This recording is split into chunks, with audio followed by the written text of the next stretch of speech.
your seats.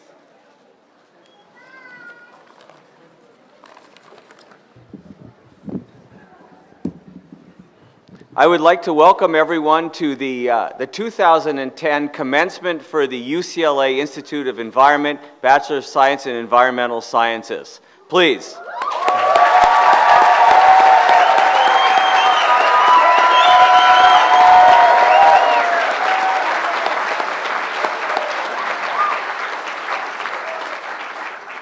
My name is Glenn McDonald. I am have the great honor of being the director of the Institute of the Environment. But before we go any further, I would like to call upon graduating student and IOE recording artist Janelle Dwa to lead us in the national anthem.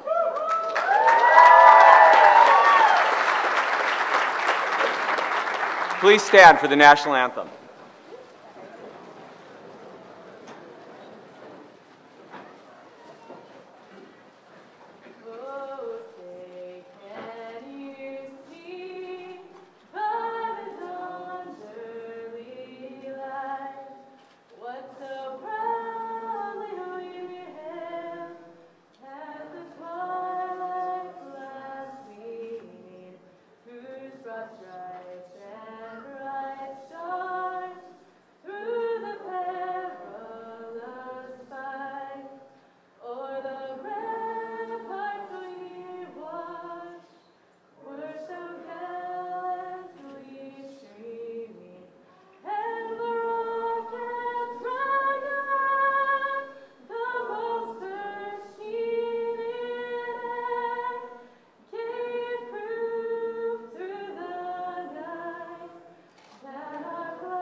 And who said scientists can't be great artists, huh? Thank you very much, Janelle. That was fabulous. I would like to start with a few words and a few words of thanks. I have had the pleasure of being the director of the Institute of the Environment since July of last year. So this is the end of my first year, and it is amazing then to be here and be the director at this very historic occasion.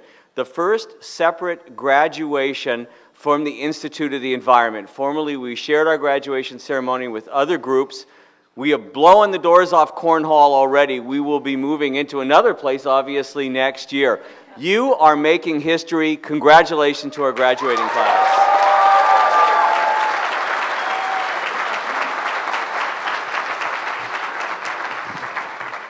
Now, that history would not be made without the faculty from the Institute of the Environment who started, before I became the director, for sure, building this program. And so I would like to recognize the faculty who are up on stage, and I want to recognize two leaders who were the ones who were instrumental in getting this degree program going and seeing us grow at this explosive rate.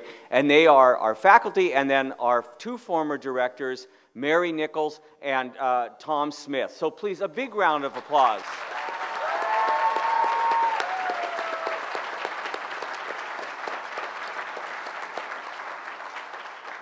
So these from the faculty and university, and these are the people who put this together for us, who developed this program for you. I also want to recognize two students. Our very first student in the program who started taking classes when she heard the rumor we were going to have a degree. She started preparing for it 2 years in advance of the official degree, and that's Laura Gardner. Is Laura here? Well, anyway, a big round of applause for Laura.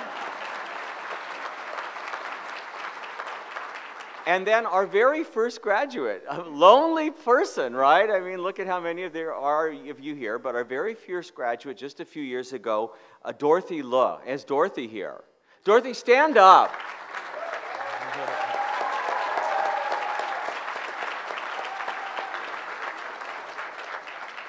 Dorothy, see what you've done. Okay. So, ladies and gentlemen, graduating class, my esteemed colleagues, this is an auspicious occasion, not just because it's the first separate graduation for the Institute of Environment, certainly our biggest class, a degree that's only been around about 3 years, 4 years now, and it's just amazing. But this is also the 40th anniversary of Earth Day. So 40 years ago in 1970, we had the first Earth Day. And now, 40 years later, we have the first separate graduation from the UCLA Institute of the Environment Bachelor of Science in Environmental Sciences. One might ask, what the heck took UCLA so long, huh? I mean, you know. Well, I can tell you, we don't want to do anything fatty. And, you know, I suppose 40 years ago, people thought the environment, sustainability, the planet Earth, maybe this is kind of a fad, you know? It's going to go the same way as bell bottoms and things like that. So it took us a little time. It's not like we're medieval. Well, actually, given our clothes, I guess we are sort of medieval.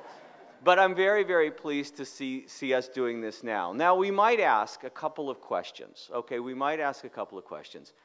Are we, in a sense, a day late? You know, are we getting into the game a little bit late now? I mean, you know, 40 years ago was Earth Day.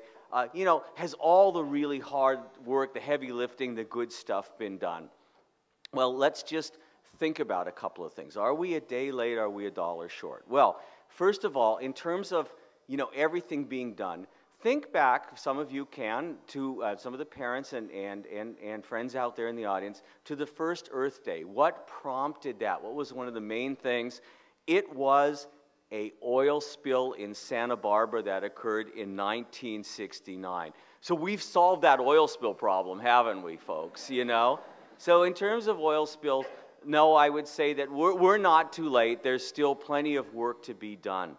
Now, if we then take a look at changes in the landscape, the loss of tropical habitat and environment, things that we're doing at a different level than, let's say, spilling oil in the oceans, let's look to the land. Since 1970, over 600,000 square kilometers, that's over 200,000 square miles of Amazonian, South American rainforest has been cleared in that time period. So if we go from the sea to the land, no, we're not too late. There's plenty of work to be done by you guys. Then if we take a look at the atmosphere and we think about greenhouse gases and greenhouse warming, in 1970, in terms of carbon dioxide, there was 325 parts per million by volume of carbon dioxide in the atmosphere. Now we have 387 parts per million by volume in the atmosphere.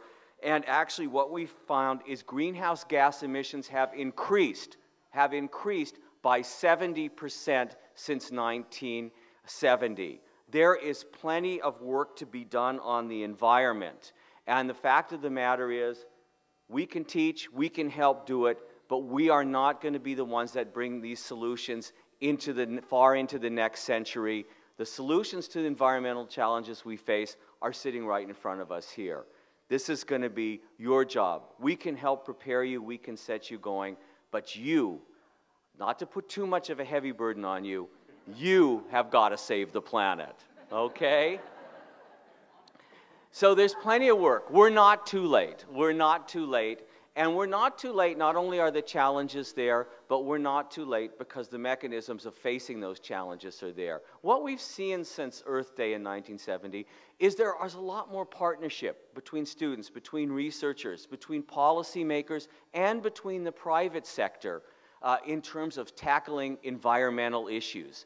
Now, this is important for the parents in the audience, right? You've supported students, parents and partners, supported students, seeing them go through the UC system, seeing those fees go up. I have a daughter at UC Santa Barbara. I feel your pain, okay? I feel your pain. You've done that, and now you're thinking they're finally graduating. What are they going to do? And then you don't want to hear the two most feared words in the proud graduate parents' vocabulary: graduate school, okay? Some of you will and should go on to graduate school, but I do want to say that there are opportunities out there in environment and sustainability. Let me just give you a few facts, which you may have relayed to your parents while they were paying your tuition. The next 10 studies shows that business in green business has increased by 45%, and employment has increased by 36% in the period from 1995 to 2008. This is really one of the most rapidly growing sectors of the economy. Today, jobs in California, over the period of growth before the sort of recession, jobs in California expanded by 13% in the green economy over that period. In Los Angeles, renewable energy jobs over that period increased by 35%, and energy efficiency jobs increased by 77%. This is a growth field, this is a growth market, both in the public and in the private sectors. This last year, $1.9 billion was invested in clean tech and green tech industries. That's in the first quarter of 2010. That's a lot of money in the first quarter. And you'd think, well, maybe that's down, but that's a considerable rise from the previous quarter, 29% from the previous quarter. Well, we say the United States is losing its lead in all of that. $1.5 billion of that money was invested in the United States. And you know which state had by far the majority of that investment? The state of California. So we're not a dollar short either. Investment is being made. I think that we might be able to put together the teamwork, the cooperation, and the tools we need to tackle the severe challenges that we face in the future. But the most important component is not having the challenges, it's not having resources, it's having you. It's having your partnership, and one of the most important components you will find in going out there and tackling these challenges are each other. It's the networks that you've built here with your other students, the networks that you've built here with the faculty, that's going to help you tackle these problems. And I would like to then close my remarks by saying this. As you go out there, as each one of you saves the planet in your own way, remember us here, stay in touch with us, visit our website. We have our first newsletter just published online about this last year. You can read about all the things that went on in the Institute. The newsletter will keep being published. We want to hear about all of the great victories you have in saving the planet. We want you to feel free to come back and contact us, help us, talk to us, get our advice. We want to work with you because we will not save the planet as individuals, but we most certainly will as a team. So please, again, our congratulations to our saviors.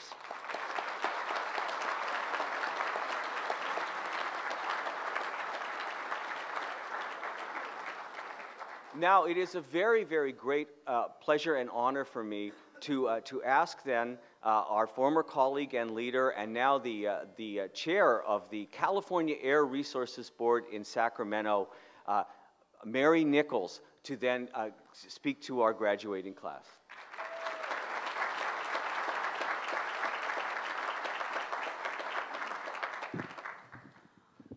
Well, thank you very much, Glenn.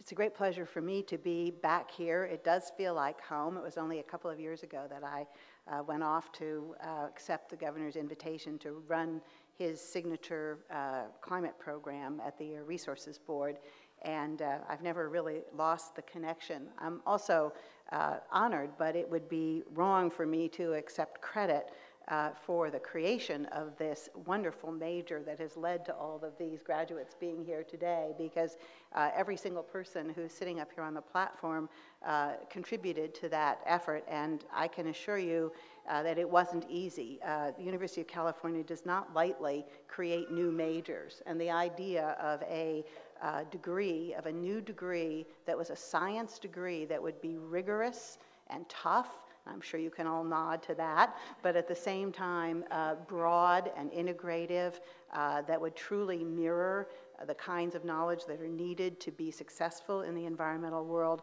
was not something that was easy to get through. So I am so gratified to see how this program has grown from Dorothy in her lone major at the very beginning to this wonderful array of students that are here before me, parents and relatives and friends. Congratulations to all of you on being part of this trailblazing effort. So, you know, there's I think that the students who are here today recognize that in addition to having to save the world, save the planet, that they are also launching their careers at a time when we are at the very beginning of a new industrial revolution, a wholesale societal transformation that happens maybe once a century, if even that often. And I'm talking about the transition of an economy that's powered by fossil fuels to one that is grounded in low carbon energy, decoupling development and prosperity from the amount of carbon that we put into the atmosphere. We certainly have reached the end of the era that saw progress measured by smokestacks and by smoke in the air, and now we're in an era where we congratulate ourselves on getting rid of those kinds of things.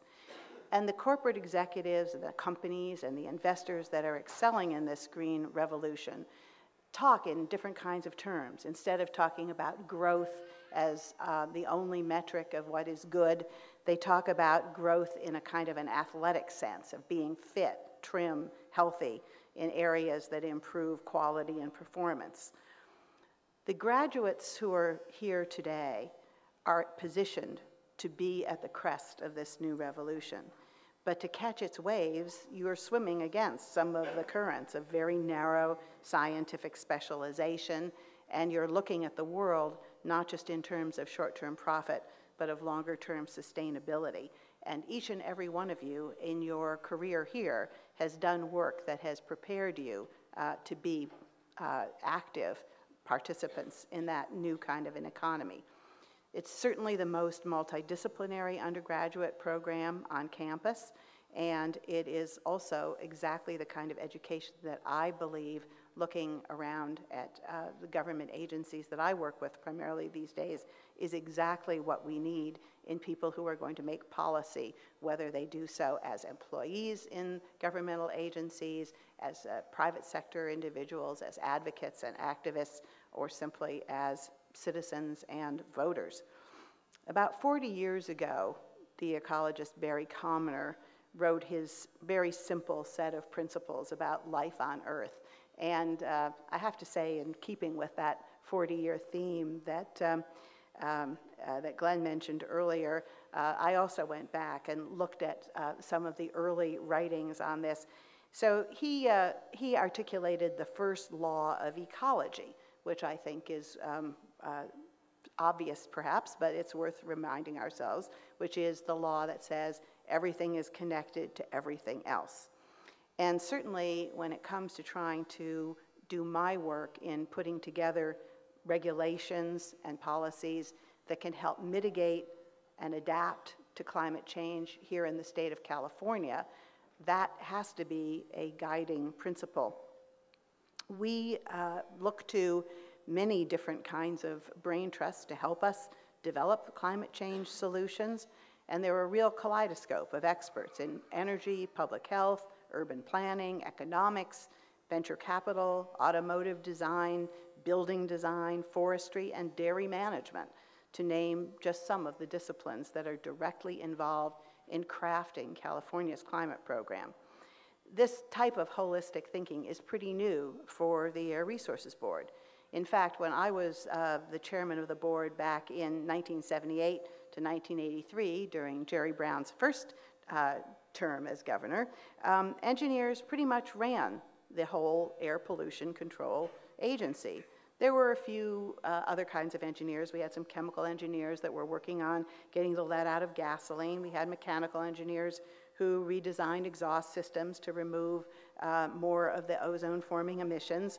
And that was really what we were focused on, was the end of the tailpipe. How do we could get rid of the lead in the gasoline and bring in catalytic converters to clean up the vehicles. We continue to rely on engineers for cleaner fuels and engines, but our expanded mission of fighting global warming has totally diversified the kind of expertise that we need, as well as the audience that we need and the groups that we regulate or sometimes fight with. We recently expanded from looking at vehicles and fuels to looking at whole transportation systems. We're now at the forefront of trying to streamline freight operations across our state, from ships to ports to freeways and rail yards, and at every step of the chain to see how we can make them more energy efficient and less polluting and less of a burden on the communities that live around them. We have gone directly into energy planning as a result of a direction from the governor to implement an accelerated renewable energy standard. By 2020 in California, electric utilities are going to have to generate at least 33% of the electricity that they serve to their customers from sources such as solar and wind power that do not rely on fossil fuels. At the same time, we're also proposing the first ever in the country plan for a broad economy-wide cap on emissions using allowances and market forces to reduce overall greenhouse gas emissions. And we're even getting into land use planning as another way of reducing climate-altering vehicle emissions. Under the state's new Sustainable Communities Law, known as SB 375, my board this year is going to be setting emissions reductions targets for regions, and they, in turn, are going to develop the plans to decide how to get those goals using methods such as compact and transit-friendly development. All of this calls for an unprecedented level of collaboration among city, county, and regional planners, and for the first time, our areas are going to be integrating their transportation and land use plans and aligning them with their needs for housing as well. None of this comes easily or naturally. It's all tough in many ways. The collaboration among diverse disciplines and fields reflects a broader shift towards more integrated environmental problem solving, not just at ARB or at the Institute of the Environment or even in the state of California, but across whole continents. It's a more holistic approach driven by the urgency of climate change and the lure of economic opportunity in the transition to a low-carbon economy. I know that many of you are going to enter the private sector and work at bioengineering firms, maybe, or clean technology companies. It's critically important work. But I also can't overestimate the power of innovation and leadership in the area of public policy in these early stages of making the transition to our new industrial revolution. Scientific and technological advancements remain in the conceptual realm, in other words, on the shelf, if we can't get public buy-in. We can't count on concerns over planetary warming to increase the demand for more fuel-efficient cars and solar panels, or to curb sprawl and cut the vehicle miles traveled. We're certainly banking on setting tough, ambitious standards to help ease and speed the shift to a cleaner, more efficient economy. But we're going to need a whole new outlook there on the part of many of our fellow citizens if this is all going to become reality. Now, as you know, California is a pioneer in addressing climate change. The state's Global Warming Solutions Act of 2006, otherwise known by its very boring bill number, AB 32, requires the state to cut its greenhouse gas emissions to 1990 levels by 2020, and that's about 15% lower than today's level. But we can't stop there. Our plan calls for an 80% reduction below the 1990 levels by 2050. One result of this long-range commitment means that by only 25 years from now, almost every new car sold in California will need to be a zero-emission vehicle, meaning something that is plugged in.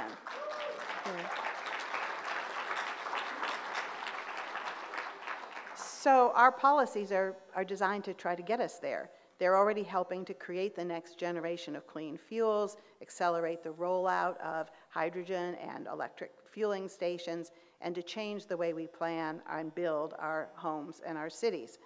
This is the path that scientists say we need to take, and should have been taking for a long time now, actually, to avert the worst effects of climate change.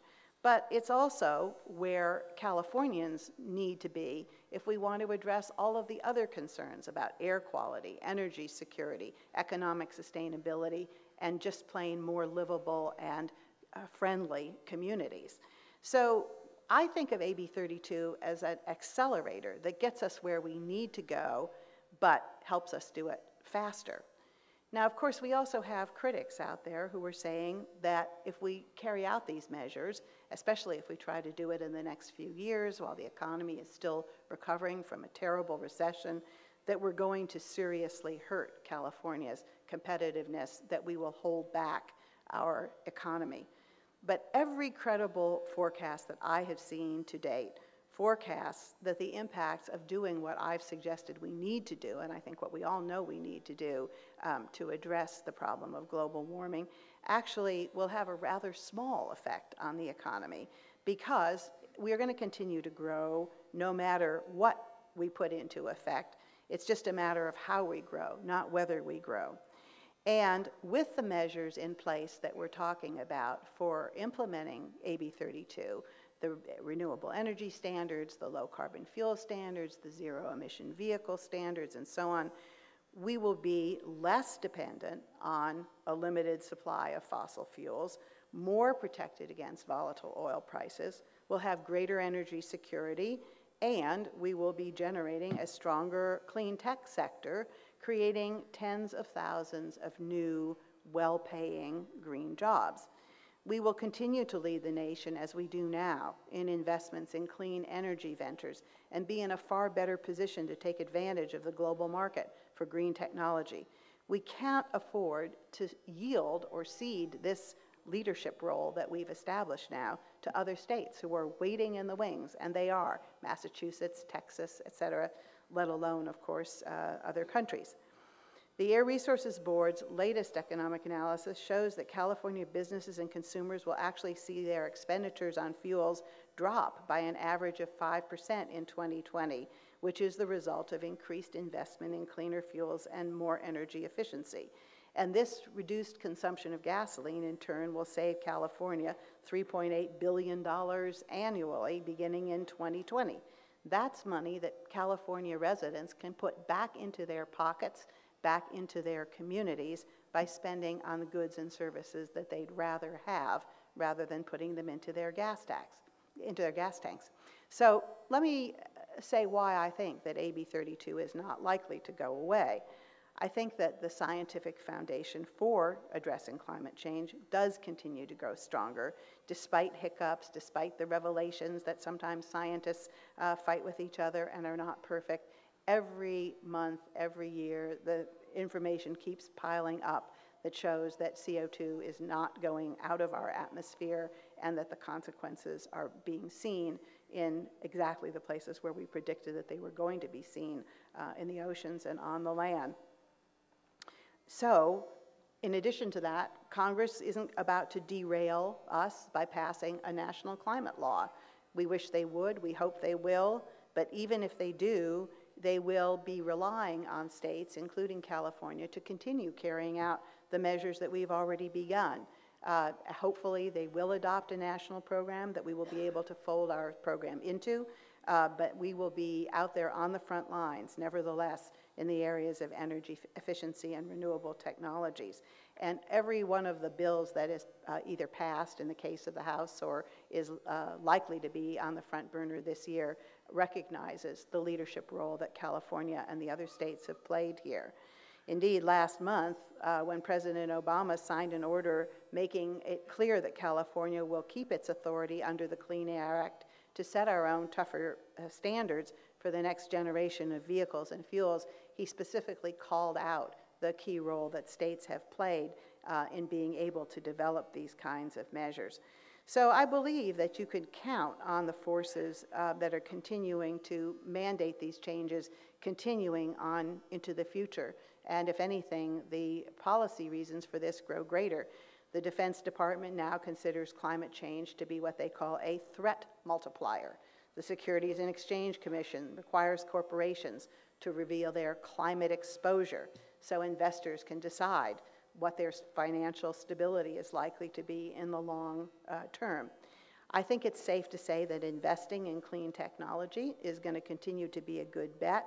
Even in one of the worst years in economic history, clean energy revenue has continued to expand. So AB 32 creates the conditions that allow California to be #1 in attracting clean energy investments. We've laid the groundwork to go after those markets and jobs.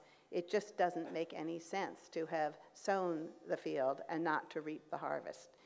We're counting on you, the graduates of 2010, to take sustainability out of the realm of speeches and articles and turn it into the marketplace. Obviously, you are at the forefront of this revolution. Your timing couldn't be better, and as we all know in the world of politics and business, timing is everything. So I wish you all the best, and thank you.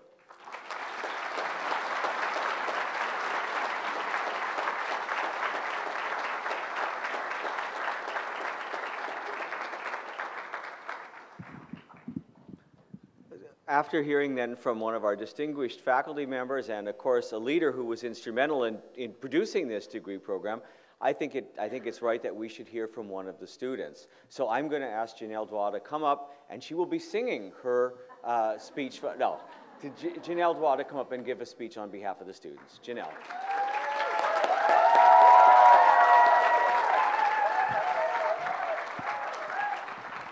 Hi again. Quick shout out, my mom was unaware that I'm giving this speech today, so surprise! Okay, so good morning, fellow Bruins, and welcome family, friends, faculty, and staff. Thank you for joining us today. As you know, this is a pretty momentous occasion for us.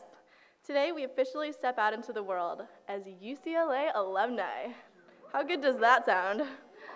So allow me to introduce myself. I am graduating with a Bachelor of Science in Environmental Science and a minor in Atmospheric and Oceanic Science. I like science.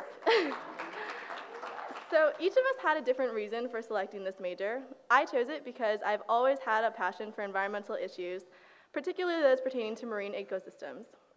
I'm actually an out-of-stater. I'm from Rochester, New York, and yes, I did pay out-of-state tuition, and I'm well aware of how much I owe my parents. My dad has reminded me throughout my 4 years here that he could have bought a nice little sports car for himself if I had stayed in New York instead. But I knew from the second I laid eyes on this school that UCLA was the place for me. While touring the beautiful campus, I was told of all the incredible academic and social opportunities that I would have, and I was hooked. So what do I think of when I look back on my years as a Bruin? I remember UCLA beating USC at football our freshman year. Yeah! And I remember UCLA being the first school to win 100 national championships. I also think of all the stimulating classes taught by our brilliant professors. I think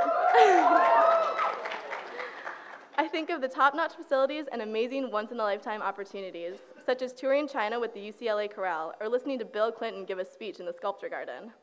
But most of all, I think of all the good times with my classmates, many of whom have become my closest friends. Collaboration has been a huge part of our major as students devoted to bettering our environment.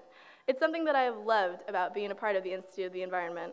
Rather than struggling against one another for the best grades, we worked together and helped one another learn the important skills and lessons necessary for our future success. I can think of no better example of this than our senior research practicum. For those of us with minimal geographic information systems experience, the first quarter of the practicum was rough and was made even more difficult by the literature review that was looming over our heads the whole time.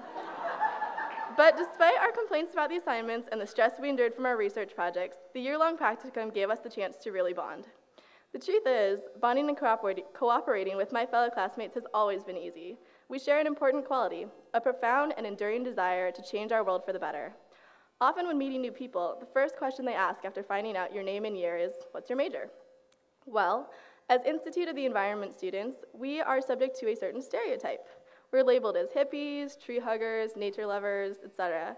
I've personally been called all of these more than a few times, and at first, I didn't think much of it. But recently, I started questioning whether these labels are an accurate portrayal of us. I mean, what really is a hippie? So I looked up the definition online, and here's what it says. A person who opposes and rejects many of the conventional standards and customs of society. So I like to think of ourselves as updated hippies. We're still fighting against the conventional standards and customs of our society, but we're going about it in a different way.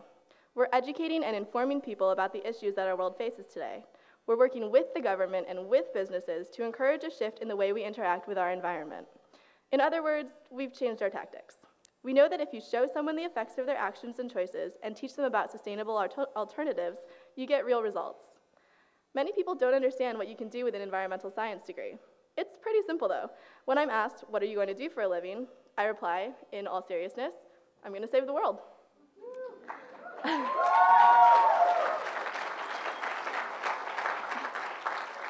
I know that we're all experiencing an array of emotions today. pure joy about not having to face any more exams or 20-page papers, excitement about moving on to the next part of our lives, and exhilaration about being free to do whatever our hearts desire in the years to come. These are great feelings. We should embrace them and use them to propel us forward. But there's also sadness at the thought of moving away from our friends, and anxiety about not being able to find a job or making it in grad school. While these emotions are natural, don't let them take over. We made it this far. We can do anything. I would like to leave you with a quote, one that has been hanging over my bed for the past 4 years. It's framed next to a picture of me cliff diving in Hawaii. It says, "Sometimes you just have to take the leap and build your wings on the way down." We're living in a time of great change. I know many say that it's a bad time to be graduating because of the job market and the economy, but I disagree. We should instead see it as an opportunity to try new things. It used to be that you would graduate, get hired by a company, and stick with them until you retire. Now, we have time to get a feel for the different career paths out there and gain experience in a variety of fields. We just need to keep an open mind and look forward to building our wings as we explore exciting new prospects. I again want to thank family and friends for being here and for supporting us during our college experience. I'm sure I speak on behalf of all of us graduates when I say that we couldn't have gotten through it without you, and we are so grateful for everything that you've done for us. Thank you also to our wonderful professors for sharing your wealth of knowledge with us and patiently helping us to grow intellectually. And I'm very happy to say, congratulations, graduates. Go Bruins!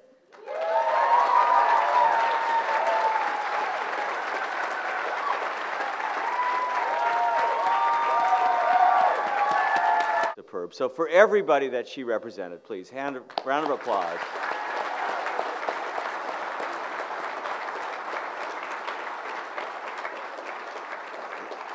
Now, before we move on to the very important part of the ceremony, where the students will come up here, I do have an announcement, a special announcement.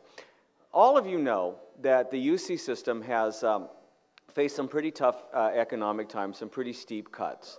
And this has been difficult. It meant students had trouble finding classes. We had trouble hiring faculty. We really have problems. And yet, through all that, I think we have produced a superb, superb graduating class to be proud of.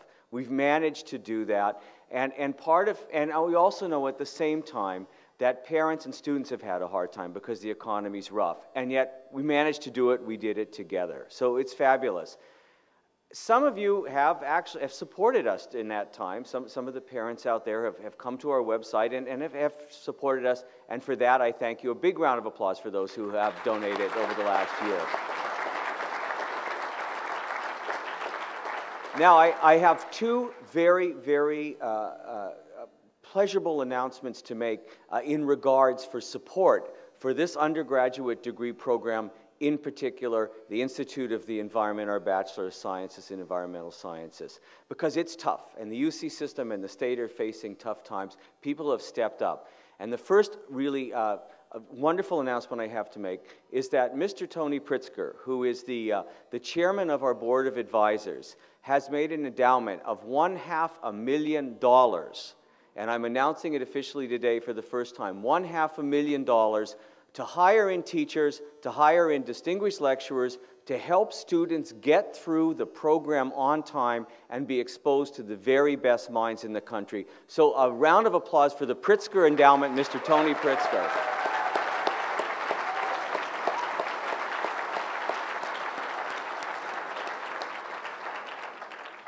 Secondly, we understand how difficult it is for the students, how difficult it is for parents and people supporting them, and how our students also are so excellent, and we do need some means for recognizing that excellence, for helping distinguished students out as they work their way through the system as times are economically tough. And I'm very, very pleased to say that Madeline and Bruce Gleckfeld and the Madeline and Bruce Gleckfeld Trust have now established a scholarship for our undergraduate students. Unfortunately, it'll be going out for students next year. Madeline is here. Let's give Madeline a big round of applause.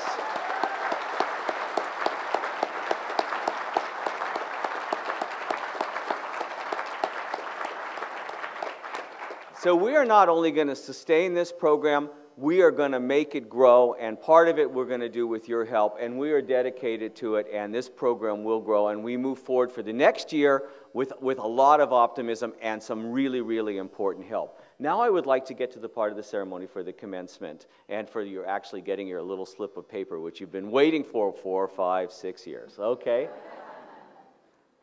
So Travis Longcore, who of course many of you know from the practicum course, Dr. Longcore will be helping us then with announcing the graduates. If you would go up, give him your card, and then step this way, and I will present you with your diploma.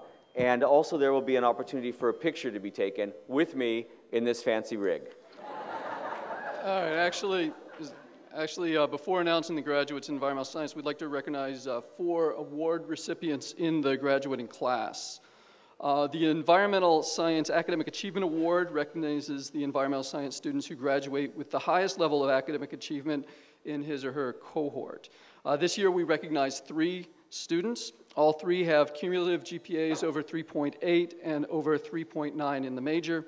All had multiple A+ grades in major courses. I'll ask each student to rise and be acknowledged when his or her name is read, and I'll say a little bit about each of them. Natalie Ma.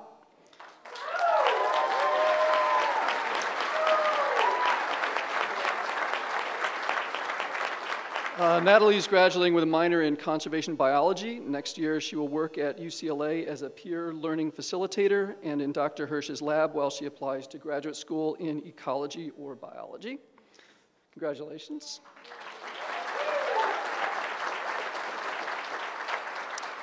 Gabriel Kiritz.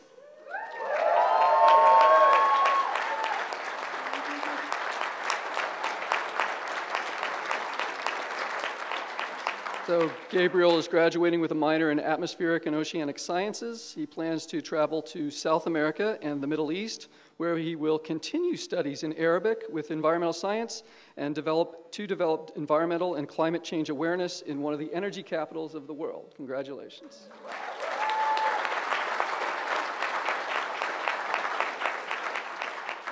And Sean O'Connor.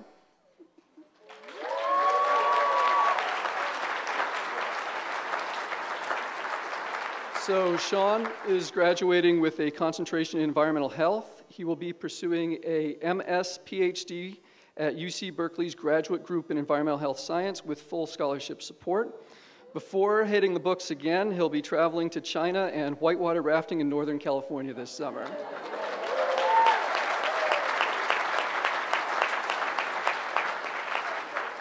So the Environmental Science Outstanding Service Award recognizes one student who's shown exceptional engagement in environmental issues outside the classroom or in the course of his or her college career. The recipient of the Class of 2010 Outstanding Service Award is Daniel Mabasa.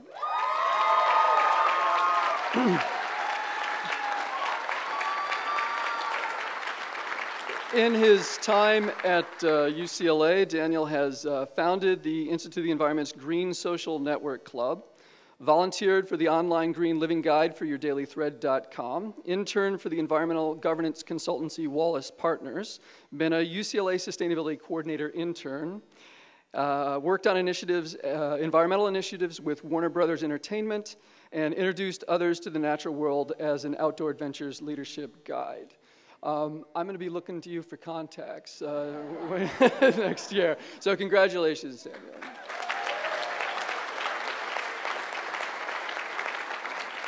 So with that, we need the graduates to assemble.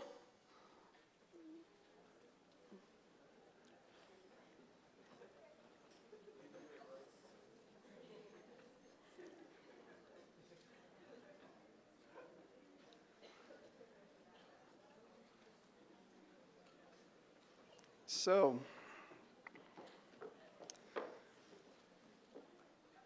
and let me be the first to congratulate you all. Here we go. Mohammed Rauf Iqbal.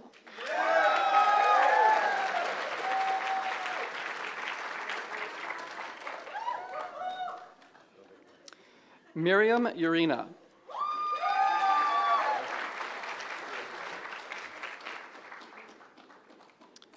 Rita Wong.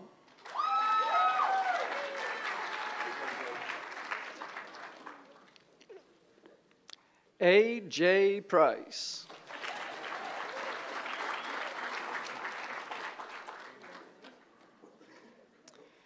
Eduardo Jimenez.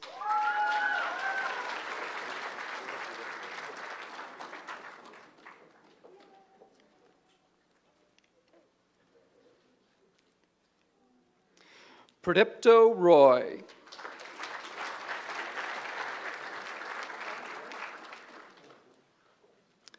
Margaret Ann Olson.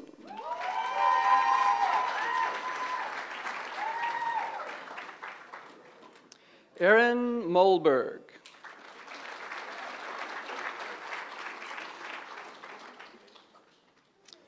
Monica Michelle Pacheco.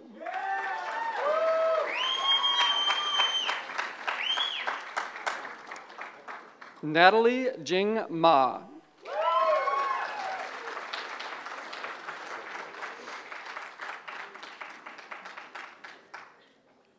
Jeffrey Legrand Clifford.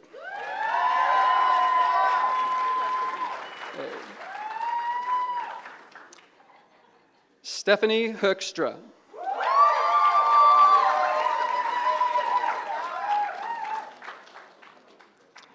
Janelle Huare Doi.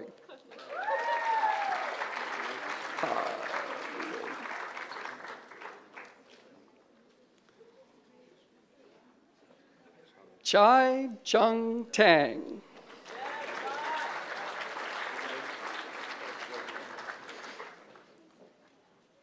Eric Liu Gumerlock.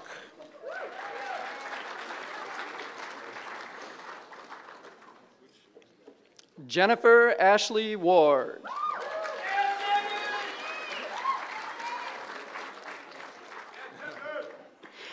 Dale Duke.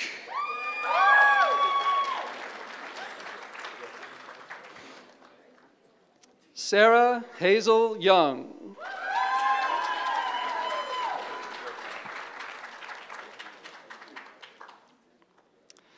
Sarah Elisa Axelroth Derringer.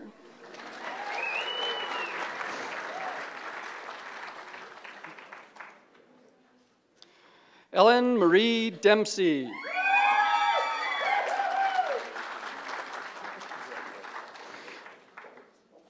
Michael Patrick Kelly.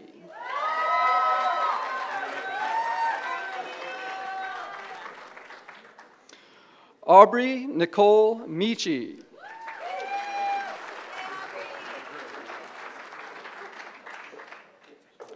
Nora Hakakzadeh.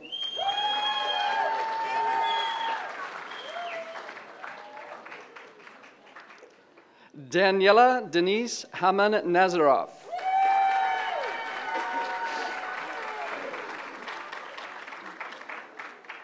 Hannah Marie Wilchar.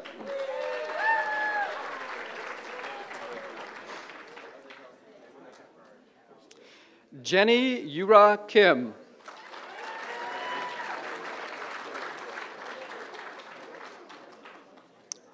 Monica Ann Bartos.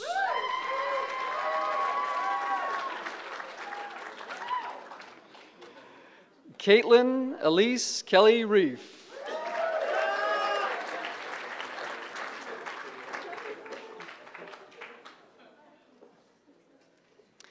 Daniel G. Mabasa.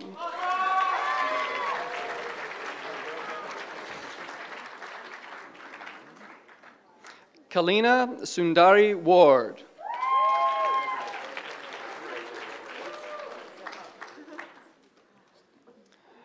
Victoria J. Wilson.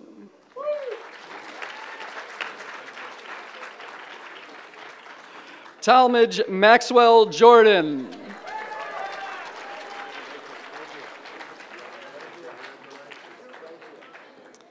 Stephen T. Kantz.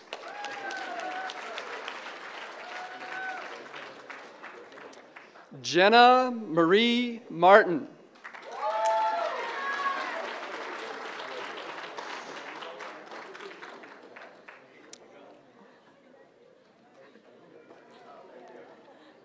Dia Muliawati Nyoto Nwijojo. Congratulations.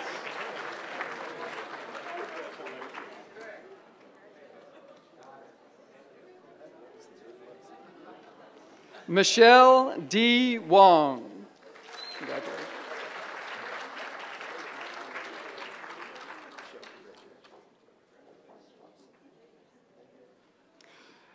Carmen Tam.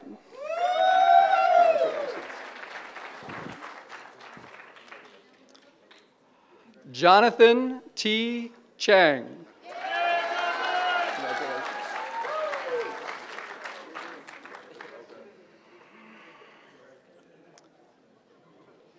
David Yasunari Mori.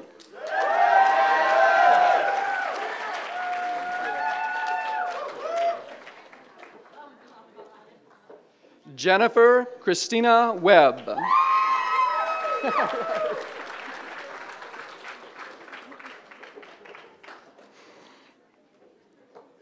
Eva Paulina Davies.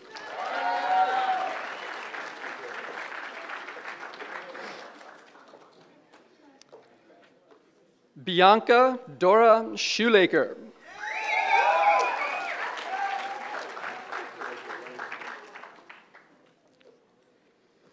Angeline Kong.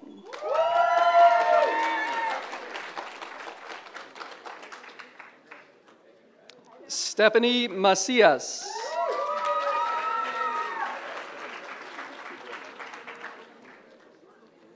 Victoria Lauren Crandall.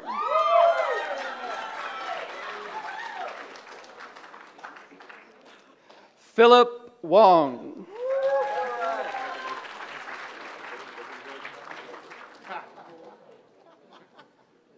Alan Lee.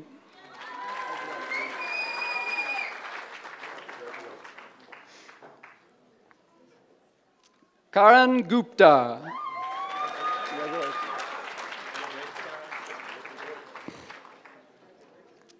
Kevin James Wang.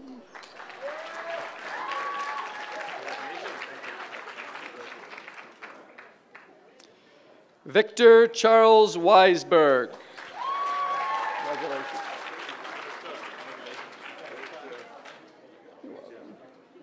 Julia Ann Shiplikoff.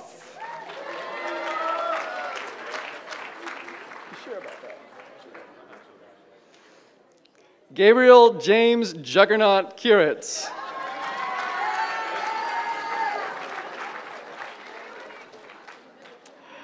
Brandon Sugano.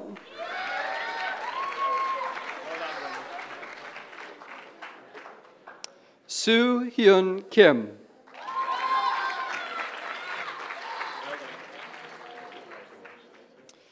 Sean Timothy Francis O'Connor. Congratulations.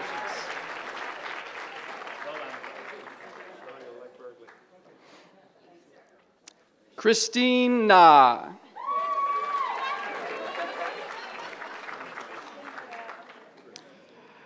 Danielle Olga Perot.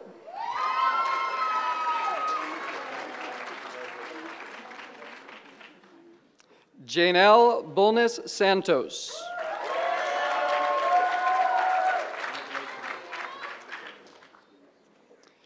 Jamie Marie Lee.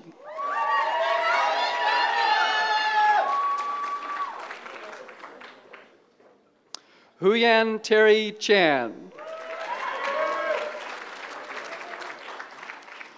Stephanie Nicole Falzoni.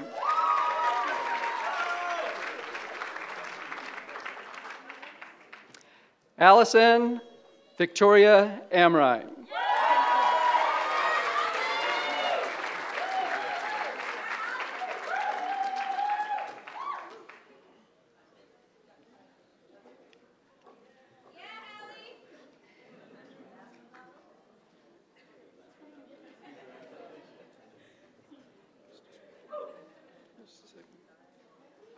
So, I'm going to take a little personal prerogative here and be the first to congratulate you all.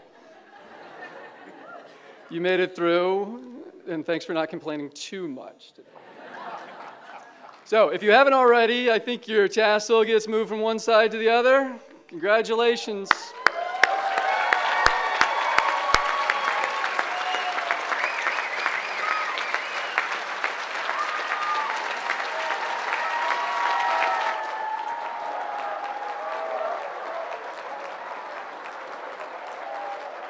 Ladies and gentlemen, the 2010 graduating class of the Institute of the Environment. Congratulations to all of you.